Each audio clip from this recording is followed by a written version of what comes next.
देश में रेत बजरी छानेंगे, दिन भर कमर तोड़ मेहनत करेंगे, 500-700 रुपए कमाएंगे, क्या खाएंगे, क्या बचाएंगे। इसीलिए सिर पर कफन बांधकर इजराइल जाएंगे और लाखों कमाएंगे। यही सपना मेरठ के देवेंद्र ने संजोया है। पेशे से मजदूर है, फार्म भरने बेगम ब्रिज रोड पर बने श्रम विभाग के दफ्तर आए हैं। इजराइल जाना है, अच्छा कमाना है, लेकिन वहां तो बम गोले चल रहे हैं, इन्हें डर नहीं लगता। आपको पता आपकी सुरक्षा की कोई गारंटी है या नहीं है? जी नहीं, इस बारे में कोई जानकारी नहीं थी। जैसे भी हमें पता चला तो हमने बेरोजगारी की वजह से हमने फर्म घेर दिया। जब देखो जी काम नहीं तो कुछ ना कुछ तो करने पड़ेगा। यहाँ भी ऐसी थे, जैसा हमें 1,37,000 रुपए बताए गए मजदूरी के, तो इस हिसाब से जा रहे हैं। तो जान जोखिम में डालो। हाँ, जब और भी जा रहे हैं, हम ही क्या जाओगे। गोला आ गया, गिर गया, कुछ हो गया, खैर जो वो होना वो तो यहाँ भी हो सकता है। जान जाए तो जाए, विदेश में नौकरी का मौका हाथ से न जाए। मेरठ श्रम विभाग के दफ्तर में और भी मजदूर आए। एक एक कर सबने फॉर्म जमा करवाए। बाबू ने पूछा, जो मांगा वो सब कागजात दिए। मजदूर कोई चूक नहीं चाहते। ये दीपक हैं, मजदूरी करते हैं, अकेले कमाने वाले हैं और घर में कई खाने वाले। इनका इजराइल जाना क्यों जरूरी है, सॉलिड वजह बताते हैं। रोजगार यहाँ पर है नहीं, तो रोजगार की वजह से जाना चाहते हैं। आपकी बीमा वगैरह कुछ मिलेगा या ऐसी कोई जानकारी? ना और कोई जानकारी उन्होंने दी नहीं। भाई हमारी सरकार कुछ सोच समझ के कुछ तो रेस्पॉन्सिबिलिटी ले रही होगी सरकार भी हमारी। बेरोजगारी बड़ा दर्द देती है। जब कई दिनों तक मांगने के बावजूद दिहाड़ी नहीं मिलती, कोई काम नहीं देता, तो सबसे बड़ा संकट क्या होगा। दीपक को बेरोजगारी से डर लगता है, बम गोले से नहीं। लेकिन मुद्दा मजदूरों की सुरक्षा का है। इसलिए हमारे रिपोर्टर सनु शर्मा मेरठ के उप श्रम आयुक्त से मिले। वो क्या गारंटी देते हैं, ये भी सुनिए। केवल हम 4 प्रकार के श्रमिकों को ही इसमें चिन्हित किए जाना है। तो उस क्रम में लगभग हम लोगों ने 2000 के आसपास लोगों से उनके दूरभाष नंबरों पर बातचीत की। उसके अनुसार 191 लोगों ने अपनी सहमति दी है। अभी तो फिलहाल हम लोगों को डायरेक्शन चिन्हांकन के ही है। आगे जो भी डायरेक्शन होंगे उसके अनुसार सबको अवगत कराया जाएगा। यूपी से जो श्रमिक इजराइल भेजे जाएंगे, उनके चयन पर आखिरी मोहर लखनऊ के रोजगार मेले में लगेगी। इजराइल जाने वाले श्रमिकों को इसी रोजगार मेले में ये जानकारी दी जाएगी कि उन्हें क्या सुविधाएं मिलेंगी और क्या नहीं। हालांकि मेरठ सहित यूपी के तमाम जिलों के अफसरों पर जिम्मेदारी इतनी भर है कि उन्हें 4 श्रेणी में श्रमिकों का चयन कर रिपोर्ट लखनऊ भेजनी है। मेरठ के बाद इटावा का हाल देखिए। श्रम विभाग के दफ्तर में मजदूरों की तगड़ी आमद है। ये इटावा के मंजे हुए राजमिस्त्री प्रेम कुमार हैं। पत्थर पर बैठकर गहरी सोच में डूबे हैं। चेहरे पर चिंता की लकीरें हैं। उन्होंने भी इजराइल जाने की ठानी है, लेकिन परेशानी क्यों है और फिक्र किस बात की है। बीमा की बात आ रही है, सरकार बीमा कराएगी नहीं कराएगी। मैं अकेला अपने माँ बाप का हूँ, तो इसीलिए मैं थोड़ा डर में हूँ कि मैं जाऊँ या ना जाऊँ। तब से मेरे घर में बुजुर्ग माँ बाप सब लोग मना कर रहे हैं। बीमा नहीं है तो मेरा भी मन बदल रहा है। इसमें बीमा हो तो हम जाने के लिए सहमत हैं।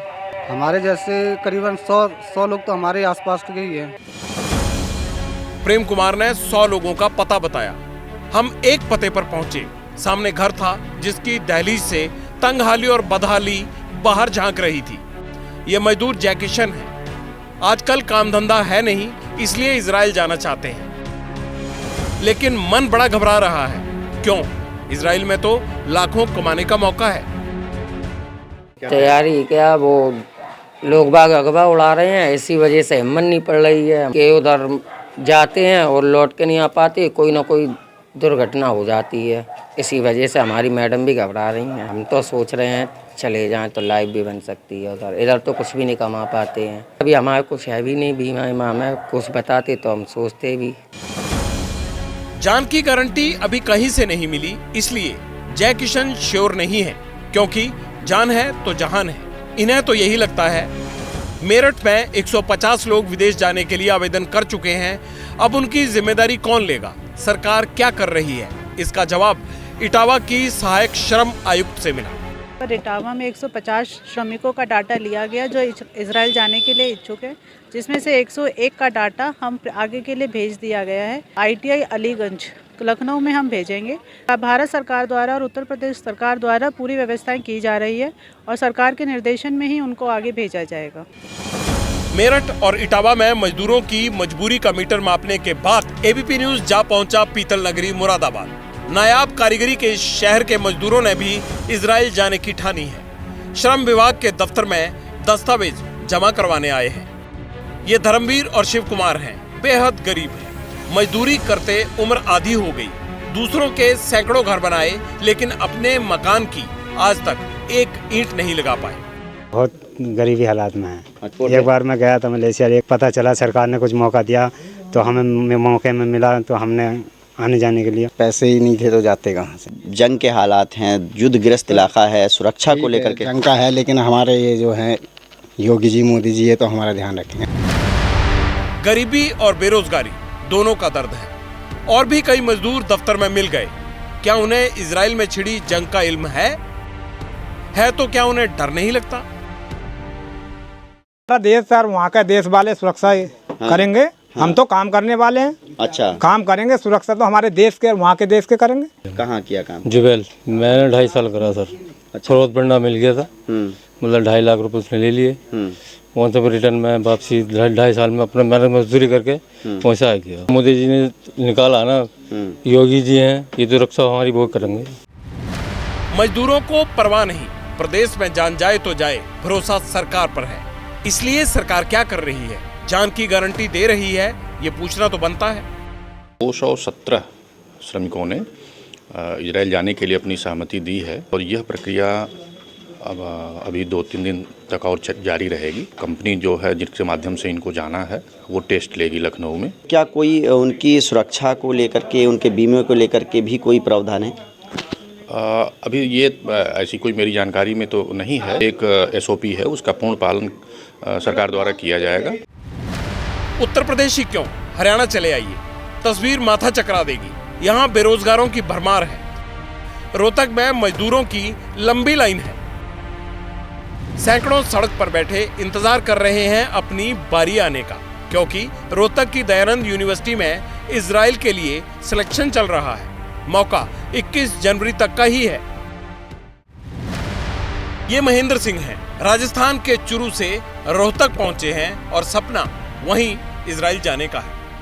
1,37,000 सैलरी बताया और रहन सहन, खाना पीना सब बढ़िया बेहतरीन फैसिलिटी देंगे ऐसे बोले वो लोग। अभी तो थोड़ा माहौल ठीक हुआ है, शांतिपूर्ण माहौल है। अभी तो पहले युद्ध था।